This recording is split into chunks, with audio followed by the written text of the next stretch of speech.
normal kan yam kana diala kon tin baro ani lingwa same te kon ka abden mi bukona ling en wala shanga kel ka pai baro ron kina dangraw wide jan dangraw de dich biarun palpin kaliengda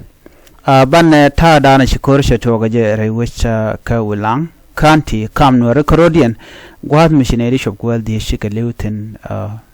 wuna dangwel ngwan ka shekel ka jawdana shalat ka ja bana right ka jan lerama lero diena bana nyoka melin kona ka jan lerame bana right ka queen were content charodin tuldor rerul Ethiopia tin kontin shuwaka sosa atukon ka lok mugoro de to gwasame ka jo mishalat mugo liang kene diala kontin la nueri konti ka kemne rerul Ethiopia kan nuerin kontin changne rere ka gambella to goro de kan jo me de kan len kona me do me de ne tik de ne ja kan ka ja ka do padana cha roja me cha jenon ka ja larum bej pan mugoro de kon ka link de kon lat karodian de kon goro bana kalin no gwasame te mugorno bialing chitkame shikon ling gwasame en kure chituak pan ka shanga jan dang diok ka pai bakel ron kina dang raw widi jan dang raw widi diech no kure chituak ka shanga jan dang diok ka pai bakel ron kina dang raw widi jan dang raw widi diech kam nuere krodien re duaran ka Ulang kanti jen en banaling kenyam ka jo sha linki shikonan latpan en go shete ka reg michituak re wik ka Ulang gwas michinati shop ka wel die shikalu tin re kor michituak no shala den wo terdana chituak no jen eter michiro da kon lan metar karon kina dangro widi jen dangro widi ngwan wa kwala nyong ne je kaluiten de ko lar no shere ke tel shuda melalar ke no mitere mi choda la dong bate karam riyogre na dan gwa mo bare ka mo be nyok mu je tom nyok shala ru shukor mo chu to ka kam dor dangro sharo dien nak ne di shub ko wal di jonne no wal di ne and to shek no ka joda na shala kare ga dan chitore wi ko lang ancora mo jen mishanyo kami terken tam re wich ka Ulang ko kormi te pin makan long kamalat ke je netin konti ladit ngai kon lat ko rodi re dwaran ko ron wante ke tinalong no duno na meni jaslo ai ko de ne sho world de ka liu ka shankel ne de sho world de no de ye ken de ka bat mana meni beje amin bej no ko ene ti liu ka shankel ne sho world de nyod jeno ci kon telot kon ware ko mbo ko dana nek ka domi mo bana yi kon bana bat ke je de ngono de kon nyen ka jang ceng bulo liu de ngaje no jin liu ka kwi ko bud liu ka tedda mor no re wich re duarun jene kon shwal no re chi chong na me jega ere rekomendana ci chong ne wal de shi ka liu ka ne ti shop ko kine to wan long to kan pek den lat ti shamu ka bot ere ri kana mone no en current work kor tug de dangro ko Ulang kor mi jega long kam dori nuari karodian so jo me gore jen wo de yena linga no ka do bran ci ben ke de kon laro nene jaslo a chen men ci togre daran kon nuari de jogono na palo ken pin misre ke tok la goro ndo bran bajari ale keje de di de ka nyoko nyurten de kan dor nuari tin ko ken de ka getin de kan get involved no de kan do bran dong de malamo de jeno ja kam dur dangro diti ke kam tugdul dangro de kan nyurten ka do bran de ko daro da kapchonga je ko che de wonyam ngane jen wonene re dwaran goro mal ke jen gwasme nana je to kon kor ke jang na ko kon pai kon neng ne gwasme pai de pai ngwan pai dich bena pai bakel entamel che kon chup ko pai baro ano de liuna kon ko chik de kon gwini gwas ndanan bilia bitin bejelong so che gwano de na de nak gorjeno de na de ka chonkel de konti diala kontin choy ko kon de kon ga chonyak jome amdong de yen linga kwi ko dana ci to gwam mi chan wara dang wel de cha ka nekten anwara karodien ano ani bana wakala do dien jome der wukene diala kontin te rol buñ gorjeno jin ba jiram ling racheme michir te rol buñ der jelat bokki der jala da mor nyimor der wukene te kontin te ka kemne ko to kon ga kem to ngwan ken kem to chere kom kem ne tin kon te gambella refugee camp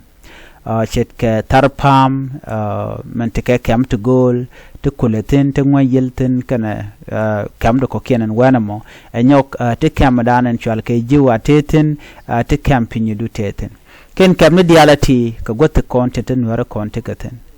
bana kula wakatin kono laro karodiana yala rega dana larode no ka jawo dana chalan magoro de lenga ne dial ka kui gambella ne dialan kontin jel tin wa ka sosa asosa kem tin la kem dung mente rol buñ asosa kem jaten bad jolat kono me shi dung kem ka duno ne konte jen nga kem ne ka jen kan re duan wore be jen bo ka sosa ka jo mo chakolo kwen gwaseme yene diala kontin te rol buñ shwara wa ka sosa nueri cha ya gortenen winemi chala da kume no shine ya gor shi kume she lokano yen ka sosa no ala duob dana lok kume je ka jane ko kor pade paiwe ci kume Ethiopia ci kala no shi ka yuru shop ke million bir no shi kan kare alaka gwan mi shukan torbiyele shukan ga jurtan torbiyele tin kono kwa na le deport ke re wika sosa nanga ke ka gambella gwan mi chala do shane to ngwana long kan wore shaga deport a kuma buñ no me shaga deport shanga ne dong ne de ko mo kere ko kan shaga la de je ka long la ka no ga baga yorpin baga yor ko police station biga pegan gwada mo teram loka telekon mi sham ke kan kwa ken diala kan ka benpin no gwada danan en tegatin ka sosa men bialinga kuya sosa gwaseme dab danan wajigen winimi teke dab mi tet ke pin ka sosa anda pa mo mishi dab che jeg bi kula bokok bro kula jeg yodo torten tekan werre chi won winimi te shangana jelo chere ka chienga kan gwada chi kuma Ethiopia che gujen wona na ba ne ti ba ka wo chalani tin kontila nuore ko ne ti ngwana kan tam kan dong chup kan 30,000 40,000 ne ti ngwan long by the way ngwan ka so ne di alto chari dien cha kan nangre wika gambella cha torbiere cha ga juro ne tin kontila buñ la kuma buñan winimi ci kan nuore gan jogo no bialo jok ko ngwan yana ba lo jok ka tit kuma cha ne ti ngwan cha ga no torbiele cha kan nang re wich ka gambella ci ne mo cha let che gwa entam mo rai kone cha tegne te ko kien ti nyogo jien re rule gambella te tije kameten katen werton content dawin tegatin larana wudor gwan dong ba yang ba okwal ke dong ba mo ke yo ashemane belar no waka so sa wagur ke da wa gwayone ko chaje no mi cho gwayone dong bro do jeg yo no so na me milat ke ka gwa de kwen bin mi luna tan chiga jen kor penatin pai wo chine de chup karo ke dok shig lu ka ganware te shimun che pen widien na mo reg medit ajo kwalat gwas me janen antam shi bunyo ku ngogo no nene ramu ka sosa chaje gorno ba janen kuma mi wi wowe ba ji yen ke chaje bin nog nyur antam wa kubri dana na o ka je bukulu ka sosa ko wa tikam na kan jen kuri mo te ka kilometer te todba eno wa ci kuma je lokala kuma dung federal de niken ci kana lok antam wa gan wer shu ke long gwada tan ta kubri tana kan gana shubka ka sosa wa kan cha kan nok jalan gwada mo wa dwai ka kalwe ka jok wa ta gadi tien tigitin ba gati dong pa adapt to rante ne ka pedro pedjok no ka shiga wen winame nuer baro dan lele de mi shi ko dan longo baro dan lok mi shush kon so da me mi lero den tama mi choje mere wi ka sosa kwale jogu ne please chwaro ka sosa ke Ethiopia gwada mi tama shi bunchi ga ngwanka nuere ba yenak ka ba palbot gwamnati ka kon midid mishet kana ko kon midid chachet ke rol gambel ente ka shang midid ke rol nuer na mite ka shang midid along